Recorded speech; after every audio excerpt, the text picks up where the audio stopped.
سرکاری جامعات کچھ دن پہلے تک اعلیٰ تعلیمی کمیشن اور وزارت تعلیم سے فنڈز کی کمی پر احتجاج کر رہی تھیں اور اس بات کو بنیاد بنا کر احتجاجن کلاسز کا بائیکاٹ بھی کیا گیا، مگر جامعہ کراچی میں من پسند لوگوں کو نوازنے کے لیے اعلیٰ مراعات دینے کا سلسلہ بدستور جاری ہے۔ اب تک تدریسی اور غیر تدریسی شعبوں میں 20 کے قریب ریٹائرڈ ملازمین کو کراچی یونیورسٹی میں پھر سے بھرتی کیا جا چکا ہے۔ حالانکہ اس ضمن میں ریٹائر ہونے والے افراد جن کی عمر 60 سال سے زیادہ ہے، ان کو کانٹریکٹ پر ملازمت نہ دینے کے بارے میں گورنر سندھ کے واضح احکامات بھی موجود ہیں، لیکن ان احکامات کو یکسر نظر انداز کر دیا گیا ہے۔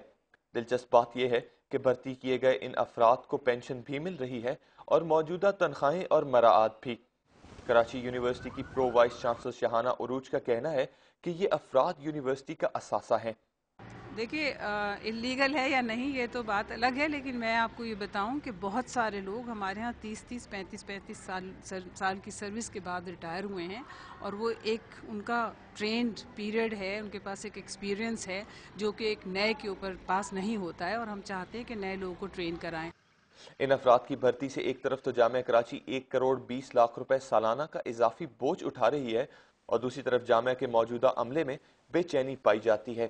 جولائی 2009 میں گورنر سندھ نے ان بھرتیوں کا نوٹس بھی لیا تھا اور اس کا ریکارڈ بھی طلب کیا تھا اور جامعہ کراچی میں قواعد و ضوابط کی پابندی کرنے کی ہدایات بھی کی تھیں، لیکن نہ جانے کیوں کراچی یونیورسٹی کی انتظامیہ ان افراد کو اپنا اثاثہ قرار دے رہی ہے۔ Abdul Qadir Sabri, Dawn News, Karachi.